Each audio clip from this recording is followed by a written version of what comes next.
Thank you, everybody, for tuning in to the next episode of This Is Life. This is a faith-based encouragement podcast to help you navigate through life as we are all trying to figure out life now in this new season for all of us. And we're in the middle of a series called Black Perspective. And the goal is to talk to different people in different areas of life and hear about the complexity and the diversity of the Black experience in America and how people succeed in the midst of all that. And today I have the honor and the privilege of talking to Dr. Tristaca McCray, and she is an incredible leader in San Diego, but literally around the world. I could run down her resume of the impact that she's had in San Diego and in different continents as well. It's just been inspiring to see. And she's a Rise San Diego sister of mine as well. So just incredible to see all that she's doing, but she can do a lot better job of introducing herself. So Dr. Tristaca, please introduce yourself to listeners and share a little bit about your journey and who you are. Hi, everybody. My name is Dr. Tristaca McCray. I'm the CEO and founder of Nerdrel Inc. Nerdrel Inc. has been around here in San Diego since 2011, and we are just focusing on teens, youth, and young adults, helping them in our communities, giving them hope, especially in these days that we're living in. So just been running our organization since 2011. And then now we are just excited to just expand and teach other teens and young adults around the world about how they can become leaders, how they can create projects, and how they can continue to plant seeds of hope in their community. Wow. What made you want to go in that direction with starting Nerdrel Inc.? So back in 2010, I remember being in Bible study, and I remember that, everyone was talking about hope and faith and how you can create change in your communities. And I was like, okay. And I remember, the end of 2010, I remember in Bible study, the Lord was just speaking to me about community. And I was like, community. That was just in my spirit just for weeks and weeks. And the beginning of February, I was like, man, I'm such a nerd. I can't think of anything. I don't know what I can do to do something in the community. And I was like, Nerds Rule Inc. And I wrote it down in my Bible. Wow. And I put it in, I think it was Jeremiah 29:11. I put that in there with that verse. And I was like, Lord, if it's your will, you'll make it happen. And I remember going to a class, and the lady was telling me, all right, we're here to teach you guys on how to start a nonprofit organization. Whoa. Yeah. So I was like, wait a minute. I didn't sign up for this class. I signed up for mental health. And she, we're here teaching how to open a nonprofit organization. So I got all the paperwork, came home, started filling it out with no sense of what I was going to do. And God was just like, do you trust me? And I said, hey, God, I trust you. And I filled out the paperwork in 2011. I just struggled with trying to put it together because I didn't know what the calling was. I knew God kept telling me community, but what was I going to do in the community, So just praying about it and asking God, what was his goal with me with community? And the first community project was for mental health for teens and young adults. And it was just a class to give them experience on how to improve their self-worth, their character. And that was the first project. And then the second one was bullying prevention, because bullying back in 2012 was really high. That was a hot topic. Hot topic. I was going to schools and everyone was like, we ain't talking about bullying. That's not very popular right now. What else you got? I was like, I don't have anything. I don't have anything. So it was quite, people say, they want to run a business, they want to do an organization, but you really have to know in your heart why you want to do it. What's the purpose? Not your gain, you're gaining something, but what is your purpose of facilitating a project in the community? That is so good. And that's something that I know I learned in Rise San Diego, just talking about the community action projects. And they talked about doing a project that's personal and purposeful. And Right. I've always just kind of thought about doing work or projects that are, like you said, profitable or meaningful. But when Mm-hmm. they say put the personal, like what you're passionate about, and then what is actually having purpose, I was like, man, that's a good way to look at Mm-hmm. driving things that I believe in and starting things, and then it helps you have the sustaining power to complete it.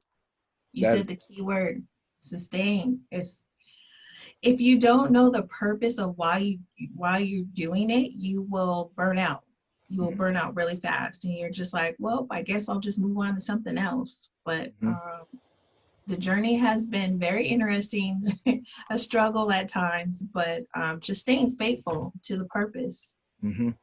And so with that, I know it hasn't been easy. So what has been your highlight of since you started this, and what you learned from that high point, and then what has been your lowest season or your toughest struggle in the midst of starting this, and what you learned from that season? Wow. So I'll start with my low part. Okay. Yeah. 2011 till 2000, 14 was hard because it was nothing coming in. Like I was getting like small grants and it was just a struggle, but everybody knew my organization. They were like, oh, Wow. that's that nerd girl. Yeah, we can have her come in, do a little 15, 20-minute thing. And I remember one of my friends who opened up like 10 businesses and he was just like booming. And I was like, you have 10? I'm on That's one. just one. And he was like, well, let me tell you a little secret. And I was like, sure. He said, what is your end goal? And I was like, ah, you just punched me right in my face because Right. I didn't have an end goal. And I remember I was just sitting there like, what is my end goal? And I was just like, well, I want to plant seeds so other people can learn how to create and how to, when they're in the struggle, what can they do? Mm-hmm. So I remember during that time, I was going to other people's events. I was setting up tables at other people's organizations. Mm. Whatever you needed. You need me to do your cups? Okay, I'll serve cups. I was just serving. Wow. And see, that's where we get confused. We stop serving when God puts us in positions. That's true. So I was just like, wait a minute, I need to continue serving. So the more I kept serving, the more God started putting people in my path and they start teaching me how to develop my own personal projects. So just learning how to serve, be patient, and be humble. And after that experience, I remember I received an email from the White House. And I was like, what is going on? So I was like, wait, what is this? So it was an email saying that you have been selected for Michelle Obama was having an event. And it was like, someone voted you in to come to the White House for this event. What? I was like, Mom, this spam. Right, right. I was like, no, this is spam, Mom. And she was like, just read it again. So I remember I was like, I can't afford to go to the White House. I don't have any money. Like I Mm-hmm. had a job, but my money was going into my lifestyle of Right. home and my organization. So I was paying for those. So I was like, how am I going to go to the White House? This is like, I'm getting an award. So during the good times, I was still having those struggle times. So Wow. I was reaching out to people. I did me a GoFund. I was like, you guys help me out, let me get to the White House. And I remember I was $150 short. And I was like, maybe I should call my friend that has the 10 businesses. Right. So I reached out to him and I felt so bad. And I was like, wait, where's your faith? You asked God for great things to happen. You're still not trusting him. So I remember I was like crying because I had 24 hours to come up with $150. Right. And I was like, gosh, everybody was like, well, I don't have it. I don't have it. I can't give it to you. And I was like, man, I think within 30 minutes, I checked the account and that $150 was there. Oh my gosh. Paid for my ticket. I called someone who lived out there. They were like, "Oh, you can come out here and stay with us for free. You don't get." Nice. And I was like, "Oh my God." I remember stepping off the plane and I was just like bawling. And my friend picked me up and they were like, "Are you okay?" I was like, "You don't understand how I just literally did not have any money." Yeah. And all my money was going into my organization. Like every Right. time we had an event, I would pay for my own event. Because I didn't know during that season, I didn't know about grants and I didn't know about, partnerships and how people Right. help me. I was just doing everything on my own. Especially when you are I grew up in a single parent home. So I Okay. always watched my mom do everything on her own. So it wasn't Right. like she would be like, "Oh, let me call blah blah blah." No, it was always her making a Let way me with figure it out. Hmm. figure it out. So I was like, well, I guess I have to figure it out. And I wasn't used to asking for help. And being a RISE graduate, that's what I learned in those steps. Because I Yeah. was like, I don't want to sit with these people in no spiral. Right. Right. Ooh, that was scary stuff. I don't want to speak to them about my personal stuff. And that just peeled away Yeah. things. It just peeled away so much. And I was like, oh my God, there's so many things that I'm learning about myself personally. And that was a struggle. I had to learn during that time to trust God no matter what. I mean, Yes. no matter what. And after that award, now we're getting to the good part. After A that White award, House award sounds good to me. after that, I came back to San Diego and I got a phone call saying that you're getting a proclamation. And I was like, what? They're gonna celebrate me? And they were like, yeah, they heard about you, that you went to the White House. And I was like, wait a minute, who heard about me? And they just was telling everybody. And I was like, wait, all the people I was working with in the community, they was really paying attention. So Mm. I remember going to receive this proclamation, Tristaca McCrae Day, and I was just like, wait. And I seen everybody. They were like, yeah, she works with us too. She will put up the tent for us and everything. That's Tristaca. And I'm like, but y'all was really paying attention? They were like, yeah, you were doing, these great events and, you were not, flaunting your organization. You were just very humble. Now, when someone says that you're humble, they see that's amazing. That's God. That is. And I was just like, wow. So after the proclamation, my organization just started being noticed like globally. And when I tell you globally, by 2017, I have over 17 international partners. Oh man. And so 2017, Nurgle Inc. came Nurgle Inc. International. So Yes. it just blew my mind because when I was in high school, I always said, I want to go to Africa. I want to go to Africa. So I was just like, what if I can get partners in Africa? So after the White House, I started meeting people from the United Nations and they started plugging me into people in the United Nations and Africa and India, just everywhere. So one day I got on a Zoom with like 170 people. And out of those 170 people, 10 people reached out to me and was just like, we want to do your program. Will you be able to teach us?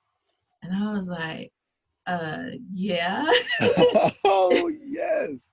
I was like, yeah, sure, I don't mind. So this experience of having international partners have been a blessing because I'm learning other people's culture Okay. and I'm learning how the best thing that I'm learning is, especially my partners in Africa, is how they love. Their love is so unconditional. Interesting. It's so, I don't know. I can't explain it. It's just different. Hmm. I'll get a text. Well, the time difference is so crazy. Right. I'll get a text like 3 a.m, but it'll be like 6 or 7 o'clock there. And it was like, oh, I'm just thinking of you. I'm praying for you. We're in the chapel right now. We are saying your name in the chapel. And I'm like, okay, Incredible. wow. I mean, we have that here in America, but you just see how they just want God 24 hours a day. Like That's it's good. it's no, they have their break times, they have fun, Right, they right. do their thing, but they're just so committed to God. And that humbled me even more. And I was just like, I need to get more in tune with God, because my partners are just, they're just there. And I needed that experience to show me how it is to have that worship experience by yourself. And I need Ooh, that now, because look, we're in COVID. exactly. We're in COVID. Yep. And they are not having any problems. Like I talk to them on Zoom and they're like, we are very fun here. Yes. Me, I'm talking about, dang, I want to go to the beach. Right, right. And they're like, no, we are doing just fine. Won't you send us a project and we work on it in-house? I'm like, what? Me, I'm just like, oh my God, I gotta Let me get. out. Yep. No, they're not even like that. No, they're still working, they're still planning, because they one of my partners in Uganda, he said, life is going to continue, so we have to continue, but we have to be wise when we continue. I was like, Jeez. I said, how you slap me all the way from Uganda? Right. That's hilarious. He did. I was like, oh my gosh, like I just broke down, because I remember, because I work in urgent care, and I remember I was just like crying one day. I was like, oh, I don't want to see any more, checking any more patients, because, COVID, we don't know what's coming in the doors. That's the thing. Mm-hmm. So I remember when COVID first started in March, and I remember me and my coworker, we were checking in patients, and we were just like, nah, this ain't real. Why everybody coming in with masks? What is this? And I remember, just going back to that, I remember how God, you know, during our times of starting a business, you will have things come up against you where you don't know how to identify it. So, me having my own organization and working outside of the organization, those tied into my faith. We never know what's coming our way. Come on, you So preaching. we don't. We You don't. just have to be prepared. And when you're not prepared, you're like, well, God, why didn't you warn me? No, you got to spend time with me so I can prepare you how to, you know, move forward. And that's my thing with the organization. I didn't know how to move forward. I didn't know how to, make an impact correctly. See, Right. people make an impact and they're like, oh, I did this, but I wanted my impact to last. And I think that's why I'm Ooh. still, yeah, I do. I want my impact to last, because one day I want to get married. One Mhm. day, God's will, I want to have children, but I want whoever I'm with, that impact will help generations to come. And I thank God that He's giving me that space and that healing time to identify how to make that impact, how to plant that seed correctly. Because sometimes we plant seeds and it don't grow Yeah. for years. We'd be like, man, I pay my tithes every payday. Right. Like, come on, That's the Lord. seed. What's going Right. on? Jesus, what's going on? And he's just like, but did you pay it correctly? And I'm like, so, okay, all right. So I'm learning that if you plant your seeds correctly, they'll grow. If you're gonna open a business, if you're gonna start a business, your business is a seed. It's a seed. Wow. You're giving that to individuals. People are coming in. Like your podcast, it's a Mhm. seed. So Yeah. anytime someone listens, you're planting that in them, and they're like, oh, that's what I'm talking about. I needed to hear this today. Yeah. Mm-hmm. Jeez. You just dropped so many gems. Oh man, you encouraged me big time. That was so profound, everything that you were saying. And it's just so real though, because people Mm-hmm. don't see that. People do expect, especially our generation, like immediate gratification, or just expect to be Mm-hmm. having campuses all over, or multi-million-dollar business really quickly, or just No. explosion of business. But I've loved just hearing your story of persistence and innovation and I'm change. still growing. I'm Yeah. still growing. I'm still learning. I'm still having my nights where I struggle because I'm Hmm. just like, dang, how am I gonna? I'm gonna do this. Like right now, um, going through this COVID times, and I work with mental health, and seeing the numbers of mental health awareness, how I was just talking to my mom this morning. I was like, Mom, the numbers is climbing. And she was just like, I know. And the way how she said, I know, I was like, Evangelist is about to give me a word. Yeah, yeah, yeah. Here it comes. I was like, Mom, what do you mean by that? She was like, people are not coherent of what's going on. Like, I went to the store probably 2 weeks ago, and some people were not putting on a mask. They Oh was yeah. getting mad, and I was just like, but it is real. I didn't believe it was real when we started first checking in patients, Oh because yeah, I I didn't even understand. in March. Yeah, I didn't No, take it serious. I didn't take it serious. I was like, whatever. And then I was like, hold up, Holy Ghost, Right. come here real quick. Come talk to me real quick, because I'm a humble myself, because you don't want God to humble you. You want to humble yourself. Yes. So I was like, is this real, Jesus? Because I'm scared. Like, what's going on? Because I actually had doctors who I worked with that didn't believe it, still don't believe in it. They Okay. joke about it. And I was just like, you know what? Let me just hold up. Let me go sit outside. And I remember I was sitting there and I was like, wait a minute, my anxiety is on 60 right now. Mm-hmm. And then here, all of a sudden, here's 10 of depression, 10%. And I felt it creeping up, because like I tell everybody, you don't know. We never knew what was coming through that door. So Right. I remember they split up the urgent care. One side was the healthy side, and the other side was people who were coming in sick. And guess where they put a sister? Ah, put you right in the sick side, huh? Sick side. It's like, oh no, Jesus, this I'm about to go off. They did this because I'm black. Right, right, right. And God was like, nope, I want you to see something. I was like, see, I'm tired of you teaching me. I don't want this right now. All these people are sick, Jesus, and I want to be on the healthy side. Right. And I was like, why'd they put the sister on it? So I sat there, and I remember the first person that walked in there was like masked up. They were shaking, they were crying. And I remember, okay, how do I react? And I remember I had to walk away from the person and go in a room, and I broke down and started crying. I was like, Wow. this is real. I was like, God, what are you showing me? And he told me so clear. He was like, kindness. Mm. I was like, kindness? Bruh, I don't need nobody cuss. Kindness right now, Jesus. So I was like, so I remember going back out there, and I remember one of the nurses talking to the individual that came in, but it wasn't like a friendly kind of talk. Uh-huh. And I remember when I would say something, the person would calm down. So I was like, kindness. I was like, what is kindness? And God was telling me, no matter what situation I put you in, you have to be kind. There it And is. sometimes it was hard to be kind, because people would come in, they would be yelling, they would be crying, they would be scared. And that's how it is when you have a business. I was like, God, for real, you just gonna show me this in COVID? Right. But that's how it is when you have a business, because you have to be kind to every individual who helps you with something.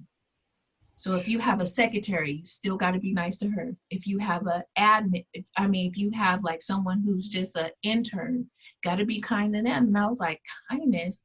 Why is he showing me kindness? And now I see why. Now I have interns. I have young interns under Wow. Nurture Inc. now.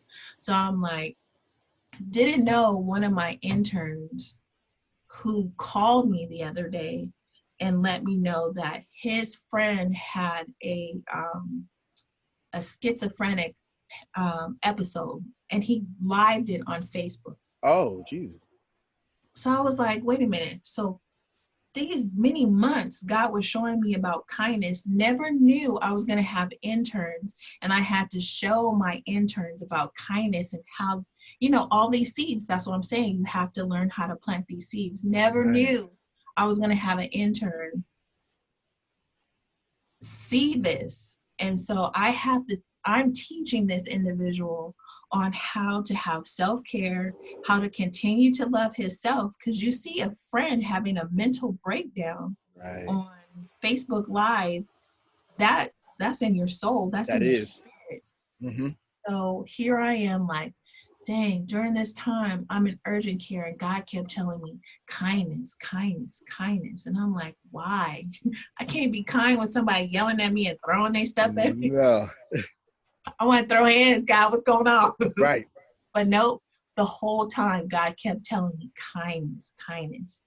And I remember I would come home and I would just be crying all the time. Oh my That's God. why I tell people, when you say you want to open a business and you want to get out there in the community, you have to understand about kindness and love. You love and kindness. You just have to balance those. If you don't have those two, you won't survive in the community at all. Mm. It's rough, and you Yeah. have to have a backbone Yes. for sure. Yep. Even in ministry, now Oh yeah. Yes. in ministry, if there's no kindness and love, people be like, "All right, let me find me a new church." Yeah. Yep. And then if you don't have a backbone, they'll just tell you how you should run the church or the Right. business or whatever. So like you said, it's a tension you got to dance between. Yeah, you have to. And that's what it's just been a roller coaster ride. Like I said, I'm still learning. I'm still taking classes. Oh, I'm wow. still yeah, I'm still taking classes on now I'm attending Yale for psychology because What? yeah, I have to, because I want to make sure if I'm going to have a mental health program, I want to identify and make sure I'm planting the right seeds. Because sometimes, as for African Americans, I've learned that African American males and women don't want to see a therapist unless the therapist looks like them. Yeah. So some of us say, oh, it's fine because I'll see just anybody. But there's a lot of us, especially if you grew up in the hood, you're Right. not talking to Sarah. Right. Exactly. It's so true. They're not talking to Sarah. No, Sarah. Mm-mm. Right. You don't get me. So I was just like, I need to go to school so I can maybe create a curriculum one day to identify, what are the triggers? What are the triggers that can help my brothers and help my sisters, dealing with mental health, because we don't talk about it, especially if you grew up in the church. Yeah. Mm-mm. Yep. You Just better pray about it. you better pray about it. Go get that oil and rub it on your head. Oh, yeah. Yeah. No. Seriously. Mm-mm. Yeah. Wow. You said so much. I mean, I could talk to you about this all day, but like I said, respect your time. I do want, if you already said it, but is there any last closing, encouraging words you want to give everybody? You said it recently. You said some amazing things, and also after that, how can people support what you're doing now financially or at different events or organization, whatever, social media, Cash App, whatever it is, how can people support you? My last word would be to really trust God in this season. Like Yeah. this is the most toughest season that all of us have been going through. And I would say just trust him. Always do a mental check, a Okay. love check, a family check, and just remember God is always going to be by your side no matter what. That's so And good. yeah, just it's all God. I mean, people are like, no, but I don't believe in God. Find someone or find a group of people who will just be there for you, That's be good. accountable for you. Like for me, I have a handful of people that I've connected with, and I'm just like, they can feel my heartbeat. Like if something's Yes. wrong, they'll text me, what were you doing? Find somebody that can feel your heartbeat. That's And good. that's that's beautiful. And if people want to support, they can go to our website. It's www.nerdsruleinc.org. And we have our tab on there, how they can support us. Everything is Nerds Rule Inc. from our Instagram to our Twitter to our Cash App. Just type in Nerds Rule Inc. and they can just help us continue the fight with mental health, because mainly I'm a mental health advocate. Okay. And mental health, you know, they'd be like, well, why mental health? Because I've dealt with anxiety. Anxiety is also a mental health. So yeah, people just like, anxiety's fine. I'll just take a pill. Mm-mm. No, anxiety is, you know, when you learn and read about what anxiety is, it can overtake your life. So that's another show we That need to is, talk about. because I deal with that, so I definitely want to hear more about that. Yes, it's a That's a power. whole. Our tools of our mind is very powerful, and that's what I say to anybody listening. Make sure you keep somebody around you that can help you identify your strengths and your weakness, and make sure that person is prayerful, not someone that will prey on you, but pray for you. Yep. Man. Oh, that's a good one. Never heard that. Wow. Man. Well, I can talk all day. This is powerful. Thank you so much. Oh my gosh, this is so great. Thank you for just, you know, who you are. I always Thank watch how you are in the community, especially with your family. You are a thank family you. man. You love God. Thank you so much for just showing an example of how Black men could be in the community. And we need more of that. So, Yeah. Brandon, thank you so much for being a great example of being a man of God. Thank you. That really means a lot. I appreciate that encouragement. Dr. Tricia, thank you so much. You are truly an encouragement to San Diego community and across the world. So thank you for not just what you do, but who you are. It really means a lot.